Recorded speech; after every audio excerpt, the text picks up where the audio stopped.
Greetings everyone, it is I the Future Godfather, and welcome back to another video.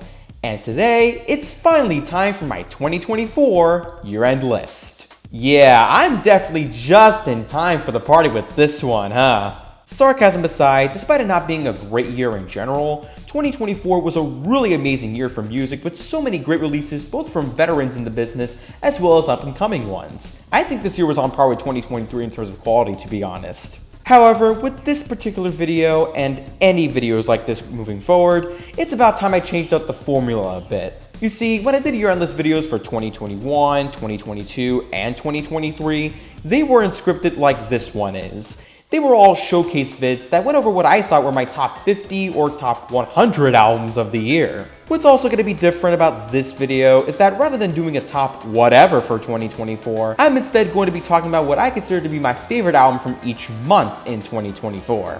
The premise for this is simple enough, so it's not worth going on about here, but I think doing year-end lists in this format might be more fun to work with, since it'll allow me to put together a list of albums that I'm more likely to return to long-term, even though there are obviously plenty of other albums that could fit in that category. Like usual, this video is completely subjective, and my picks are solely based on what I'm feeling at the time of this video's creation. Keep in mind that I'll only be discussing 12 albums here, so there's a good chance there's an album you love that's not going to be mentioned. So if you want to tell me what your favorite albums of 2024 were, feel free to put those in the comments below. Also, pardon me for the shorter segments than usual. I'm not as good with going in depth about full-blown albums compared to doing so with standalone songs nowadays, but I'll still try my best to get my thoughts out as much as possible while being more straightforward. Besides, given how long the first grab bag turned out to be, I think I could use just a little bit more leniency right about now. Anyways, enough preamble. Now without any further ado, this is my favorite album from each month in 2024. Enjoy!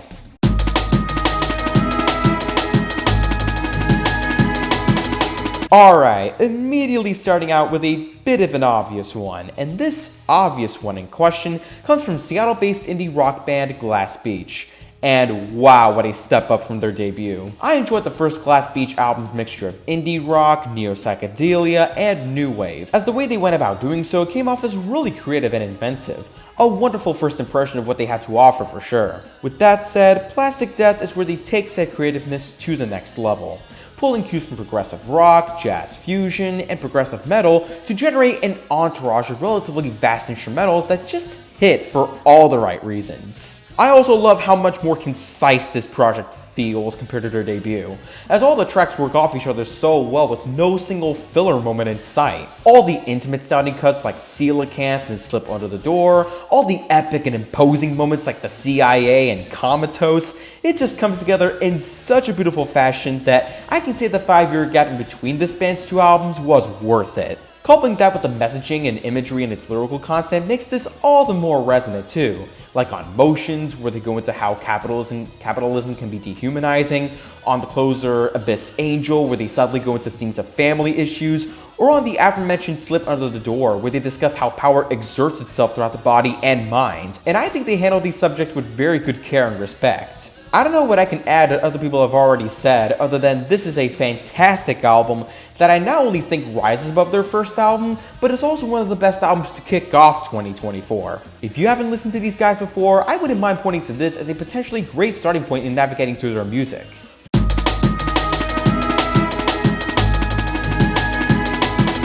Moving on to one of the more obscure picks in this video, but there's simply nothing more rewarding than discovering albums that not that many people have talked about and then realizing the diamonds in the rough within them after the first listen or two. And I'm very happy to say that that's what I felt coming out of this one over here. The prestigious honor for what I believe to be the best album from February 2024 goes to South Korean shoegaze/post-rock artist Yo, who only has a grand total of 2 releases according to their official Bandcamp page, the pre-album single God's Gift, and of course this album, Hope Train the Universe. And okay, let's not mince words here, this is absolutely incredible from start to finish. It may only have 6 tracks spanning approximately 40 plus minutes, but it doesn't deter me from saying that it provides just enough emotional substance to make it beyond thrilling and worthwhile the more times I hear it. There have been plenty of albums with only 10 tracks or less adding up to a long duration of time that I've enjoyed throughout the years. So when you make something like Hope Train a Universe that has a big charcuterie board of quality to offer, you're bound to get on my good graces. The biggest elephant in the room is the instrumentation throughout, sounding as mesmerizingly palpable as a freight train coming at you at full speed, containing some impeccable and well put together drum work, guitars, and slight orchestrals, combined with Yo's mostly mellow vocal delivery, with very few moments where the album lets up. And man, I just love every single bit of it. It's that style of larger-than-life production reminiscent of artists like Parannoul or, to an extent, Mew that I'm always likely going to be a sucker for, and when that kind of sound is done right, it can have the ability to immediately click in a way that very few projects like it do. I especially recommend having a gander at Tillicum for setting the tone super well, God's Gift for greatly making every use of its 9 minutes, and the title track for how it just soars with how much it retains so much of that same emotional appeal. Big up Lizette G's first album Spotlight video for getting me into this absolute gem, and if you haven't checked it out yourself, hopefully this will be the time.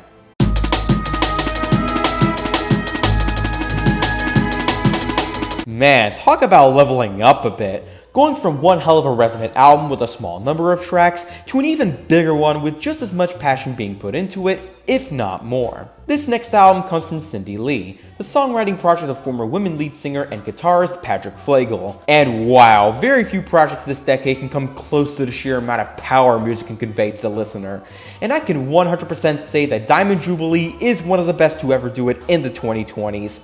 Easily. Not only is the instrumentation throughout so pristine and wonderful to hear, but this is also an album that brings out nearly every positive emotion a person could possibly ever feel. This is a 2-hour-long meditative landscape that makes every use of its length because it transcends in such a manner that it can make you feel a sense of reflectiveness regarding the world around you, as well as thinking that maybe there's more to living out your life than having to worry about the ugliness occurring nowadays. It's even an album that makes me feel a very good sense of security with how these 60s inspired psychedelic rock pastiches just enrapture me into the sound of this thing, like this warm embrace from some higher divine power. And you know the inner workings going into your album are truly something to behold when all 32 tracks on it land in that special plane of absolute greatness.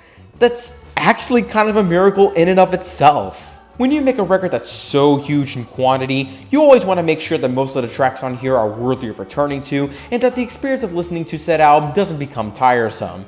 And Diamond Jubilee also delivers that in spades, as this is yet another album where I at least like every single track, with little to no lowlights whatsoever. Personally, I think If You Hear Me Crying is my favorite of the bunch because it's the best representation of this impeccable and borderline nostalgic sound, and it also has what I believe to be a message that still rings true today, that no matter how things are, just hold on to the things and the people that we love and cherish the most. I apologize for the slight sappiness in this segment, but this is a spectacular must-listen filled with profoundly resonant lyrics and amazing, slightly haunting instrumentals to greatly immerse yourself in. And it's what I believe to be the absolute best album to have ever come out of 2024.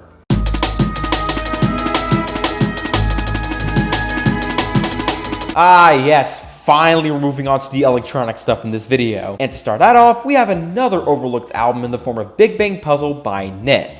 And as is with any album that I feel deserves more attention, I think this album is pretty great on average. Again, it's immensely rewarding discovering albums you've never even heard of without any expectations going into it, and then coming out of it feeling just as satisfied. And this dude totally delivered. What I love about Big Bang Puzzle is how affectionate it is of this European style of dance music, as well as the amount of variety pervading every second of it to keep me interested. It's also very concise in its structure despite it being under an hour, but to me, it's also an album that cuts off at just the right time without making you feel hungry for more, making its replay value become even stronger. The vocalists here do a great job working well off of Knit's production features, along with holding out their own outside of that, particularly Paola on Primero Amor and Radio Hito on Drawn to Me. I thought they sounded lovely on these tracks. The vocal-less tracks, though, are what makes this album's positives shine the brightest, as it allows Knit to show off the wonders of his production in a very elegant and interesting way. Looney Tune is probably my favorite in the bunch for how insanely groovy it sounds, Puzzle Effect sounds pretty epic with its usage of interesting dynamics, and the way the two Paradox tracks work off each other was brilliant. Going back to the vocal-leaning tracks, Insecure is another big highlight for its expansiveness, and the incorporation of emotionally driven pianos and strings made it all the more fascinating for me on top of Nick's fitting vocal performance. He hasn't released that much stuff over the years aside from this album, a couple of singles leading up to it, and an EP from 2017 that I've not gone on my way to hear yet, but I'm looking forward to what he releases next, because this is a really promising entourage of songs that I think more people should listen to. If you're a fan of Justice, Ben, or even Daft Punk to an extent, you might be in for a real treat with this one.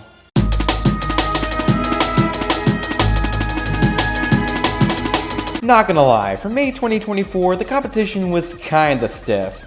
It was either gonna be this one or No Menace I Contain Flashing Images. But in the end, You Like Music just has to be mentioned, because there are very few albums released last year that are just so fun and enjoyable in their own unique angles. And listening to it more and more with time is akin to continuously trying out the most delicious ice cream flavor in the world and never forgetting how good the taste was. I don't know how it happened, but combining the styles of Death's Dynamic Shroud's vaporwave production and Galen Tipton's beyond intricate sound design turned out to be among the most enthralling mixtures I've heard in electronic music this decade, and that's saying a lot. Speaking of the production, where do I even begin with it?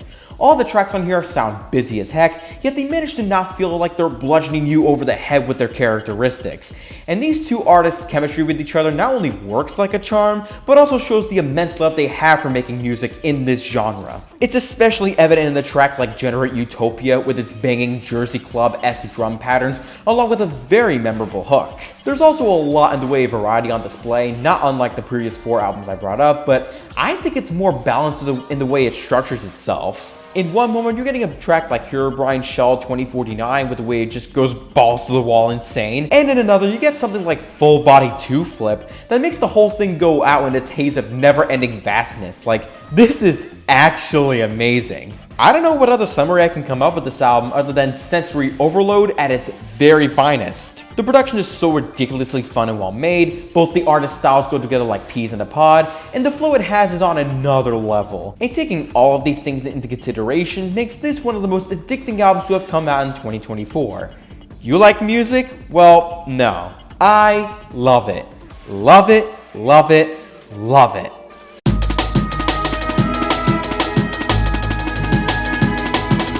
For the next entry, let's talk about an artist that I haven't brought up in quite a while, American electronic musician and animal rights activist, Moby. He's released 20 plus albums over the span of a little over 3 decades, and while not all of them are winners, I can say I at least liked a lot of what he's done.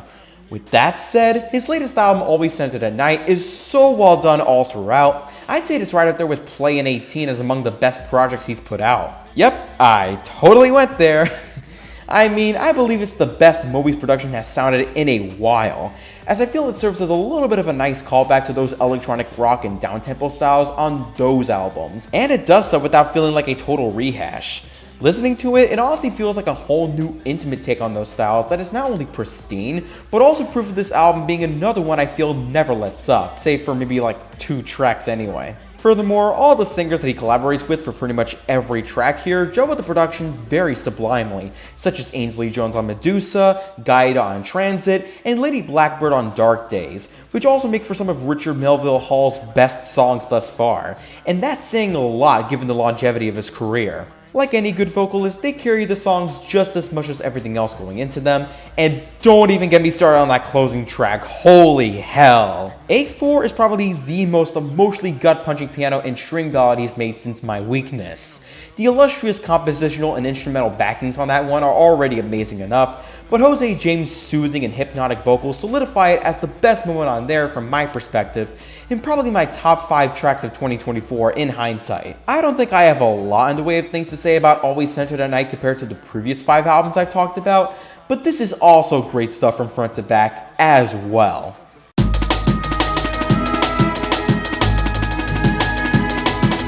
Say it with me, everyone. Japan makes some cool music, and this ain't an exception. Yay! You did it. Give yourself some claps. Seriously, I thought very hard on this one.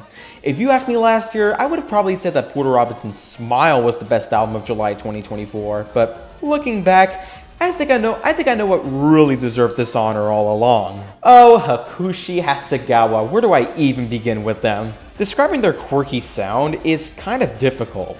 Sometimes it's breakcore, sometimes it's new jazz, sometimes it's glitch, and sometimes it can be an outright huge dose of insanity, or even a mix of all of these things. But whatever it is, I'm totally a big fan of it. When I first listened to their 2019 album Air Nini nearly 2 years ago, I was floored with how they managed to combine these aforementioned genres to make something that is just beautiful and crazy at the same time. It was an amazing first impression of what they're all about, so I was thrilled at the prospect of a would-be new album from Hasegawa. And goddamn, this somehow just got even better. Mahogako is Japanese for magic school. And it really is as magical as it gets, with the instrumentation feeling more upbeat, intense, and even lively than Air Nini in all the best ways. And I love how sporadic it can be most of the time. Mouth Flash, for example, has this cinematic edge to it that sounds like it would feel at home in some titanically huge boss fight, which makes sense because the sound of this whole album on average is, well, titanically huge. Along the way, you then get tracks like The Blossom and the Thunder and Kyo Funohoshi that are just as intense while still sounding very unique from each other, therefore adding an interestingly positive level dimension to the overall listening experience. It can even go into these meditative moments like on Repeal and Forbidden Thing that not only contribute a lot to this album's cohesiveness, but also sound beautiful and majestic in their own right and are somehow just as worthy of returning to as its more ruthlessly powerful moments. In the end, what makes Mahogako so special is that it feels like it's conveying some kind of story to me. Like it could be a concept about the narrator going through multiple different alternate realities via the space-time continuum, and I'd still believe that. Combine that with seemingly overbearing yet sleek production, as well as lovely vocals coming from Hakushi Hasegawa themselves, and you get one hell of a home run that feels like it could have changed my brain chemistry. It's so unlike anything I've heard that was released last year, and I can't recommend this album enough.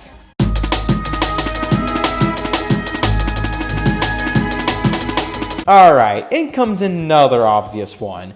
And I technically did give my general thoughts on this album away when I talked about Death and Romance in the first grab bag, so it's not going to be one that I'll go super in-depth with, especially since everyone and their grandmother has talked about it, and what I'll say would probably not add anything to the conversation by any stretch of the imagination. But I still think Imaginal Disc is one of my favorite pop albums of 2024. Like I've said in that video, compared to their debut, this is where Magdalena Bay started to up the scope of their production stylings, while also delivering a really enjoyable narrative relating to self-exploration and consciousness, focusing around a girl named True who gets a disc implanted in her brain in order to understand the meaning of being human. And all 15 tracks not only do a great job at contributing so much to this concept, even if it's kind of a loose one at that, but they also have each of their own unique angles that still allow Magdalena Bay to shine through as songwriters. If there's one track on this album that I feel best represents all its most vigorous qualities, Death and Romance would be it, as the imagery presented throughout ties into this concept so well, and the production's escalating build allows the song to bring out a whole lot of dramatic stakes that I dig a lot. Other highlights include Tunnel Vision for its slow transition from glistening synth pop to explosive prog rock and its commentary on the aforementioned theme of self-exploration. The closer, the Ballad of Madame Mika, for brilliantly acting as a way for them to end the story that started on Mercurial World. Killing Time with its intriguing yacht rock tones and for its commentary on that meaning of life, and Image for its impeccable groove and for subtly showing True's change of character in between the verses. Although there are plenty more tracks from here that I could call highlights because of how stacked quality of Imaginal Disc is. Again, I don't know what I could add that other people have already explained better, but the production is mesmerizing, Mika has the voice of an angel the whole way through, and the transitions in between each track are so on point it's not even funny. Mercurial World was already great, but this album really was such a superb follow-up that exceeded all of my expectations by improving upon what made that record special, and I'll just leave it at that.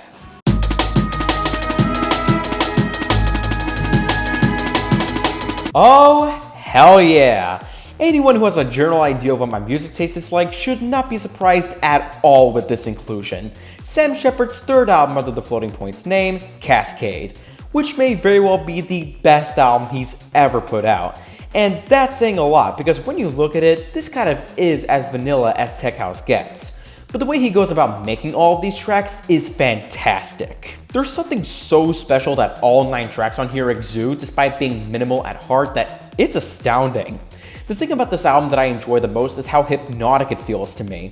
Like, every track feels like it's incorporating new things to grip my attention with not even an iota of them feeling stale in the slightest. The first 5 tracks are straight up tech house at its absolute finest. Bird 4000 in particular feels like this album's theme song. It's fairly short in context, but not to the point of the listener actually wanting more. The melodies backing it up have consistently catchy qualities to them that make it all the more replayable, and the production all around just bangs. Like, what even is there to say? Tracks like Vocoder Club Mix, Key 103, Del Oro, and Fast Forward especially deliver a lot of flavorful ingredients to their seemingly minimal templates, as they have just as memorable chord progressions while also justifying their 6 to 7 minute lengths. And to turn up the variety factor, the last 4 tracks don't even fall into that tech house genre, but wow, do they hit just as much or what? Affleck's Palette has been my favorite track on here even after the first listen, and I don't see that changing anytime soon. The acidy breakbeat flourishes scattered throughout sound so polished and ear candy-like, and the way it flows into that drum solo at the end is impeccable. Meanwhile, Ocotillo makes every single use of its 8 minutes so well with its dark but upbeat atmosphere. Tilt Shift has a uniquely beautiful take on drum and bass that's hard not to be in awe of, and even despite Ablaze being the worst by default, it's still a really nice ambient closer that fits the tone of this album well enough. It's a downright fantastic album that not only is my favorite electronic album of 2024, but also is a big improvement on the styles that he demonstrated on his previous 2 solo records, Elenia and Crush, in my opinion. Everything about Cascade is so fun, so addicting, and so alluringly well put together and refined that it remains among the most thoroughly essential albums in this genre to have been released in the 2020s so far. And I am so happy to see the universal acclaim that it has received, and deservedly so. Absolutely go give this a spin.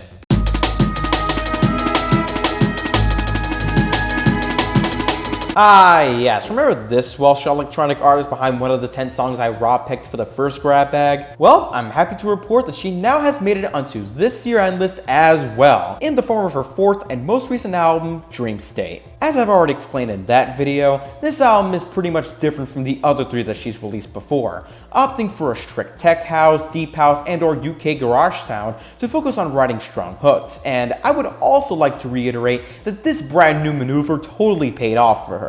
Despite all the tracks being linear in nature and evoking more of that same sound, I love how they still retain that same idea of expansion that I always love to hear in an effort from her.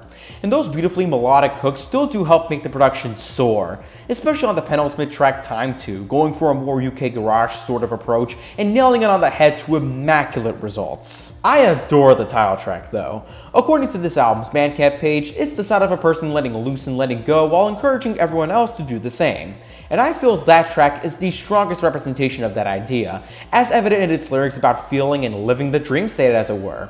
And also the production giving off underworld vibes in the best way. I swear, this one made me think she and Carl Hyde should do a vocal duet sometime. I also enjoy Dark Angel for being a great and uplifting tone setter, Love You Got for its sublime bass line, and Sunshine for its arpeggiated-like melodies. And all the tracks are at least good.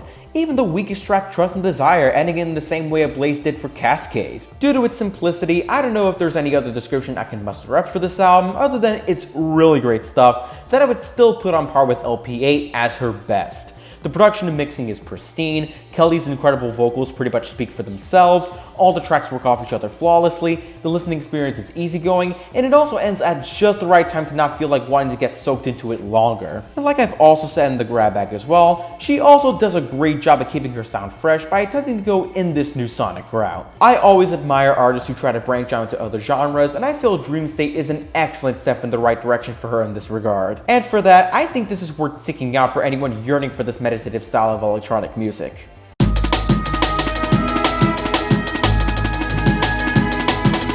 Next up, we have this latest album from Rockville, Maryland-born musician Father John Misty, aka Josh Tillman. I already know him for his involvement with Fleet Foxes on their self-titled album and Helpless as Blues, both of which I think are great by the way, but for some reason, I've never gotten a chance to have a gander at his solo work until Mahash Mashana dropped last November, and honestly, I think I should listen to more of his stuff because this is great. First off, I love how luxurious and vast the production is, especially that opening title track, which is another one of my favorite songs of 2024 for sure.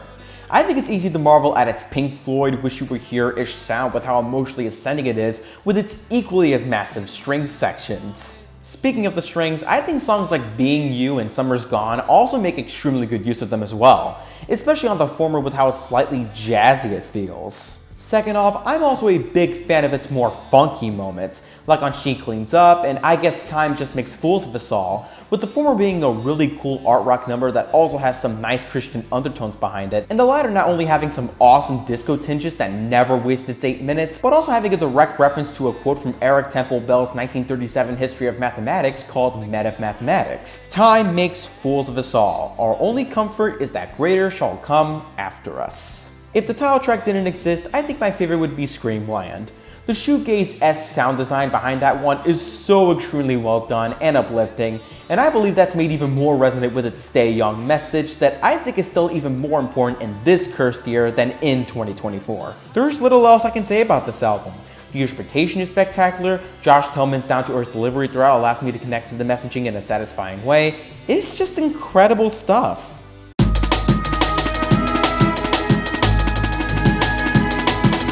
And we're ending off this video with the one little project that I like to call the odd one out. And yes, little, because this next one is actually an EP from Turquoise Death called Further World. With this knowledge, I am aware that I'm technically breaking my own rules here, as this is supposedly a video where I talk about full-length albums, but the reason for this inclusion just boils down to not a lot of albums in December 2024 that clicked with me on a deeper level or anything, and for obvious reasons, December is usually kind of a dead month for any notable album releases, so I guess this'll do. But yeah, this EP is excellent. This is a collection of 5 tracks that were made during the sessions going into Kaleidoscope that didn't make the cut at all. And listening to it, it actually makes sense because I feel like all of them would be contenders for the best tracks on there had they actually been included. If anything, this project kind of serves as a victory lap after the incredible work they've put into that album as well, and is a further continuation of that same experimentation of playing around with their sounds more. No pun intended. Opening track Moss Screen reels you into the atmosphere of this thing with some nice electric pianos, beautiful pads, and of course skittering amen breaks that all just come together very immaculately. My favorite track on here is actually Ocean Wisp. Oh sweet mercy, this is one of their best. Not only does it feature some of their most wonderfully crafted melodies to date, but the sheer intensity of the breaks is actually so damn remarkable as hell. Just beautiful. As for the other tracks, I enjoy Binary Gardens 808 beats, You Make Me Feel stunning minimal house production that sounds like something Kelly Lee Owens would have sung over, and You Are the Reason's Purpose as a closer with these nicely done vocals throughout, especially towards the very end of it. To conclude this segment, this is also just as alluringly well executed as their 2 mainline albums, and I'm excited for what the future holds for Turquoise Death, because even in short bursts, they are still absolutely killing it. And there you have it, my favorite albums from each month in 2024. Plus 1 EP. I'm sorry I got to making this video this late. College stuff, along with a little bit of burnout, got the best of me, but what do you think of this list? Do you agree with my picks or not? Like I said at the beginning, if you'd like to list off some of your favorite albums of 2024, feel free to do so in the comments below. Again, 2024 was a really amazing year for music, and I'm very happy to report that that same level of quality has carried over into 2025. So I'm totally looking forward to making the 2025 year-end list come 2026. But yeah, that's pretty much it for this video. If you liked it, be sure to give it a like, share if you want, and subscribe with notifications turned on so you don't miss videos like this one. You can also follow me on Blue Sky and Tumblr, or go listen to my original music on Bandcamp. Alright, that's it. Thank you for watching, and I'll see you in the next video. Take care, stay safe, and have a fantastic day.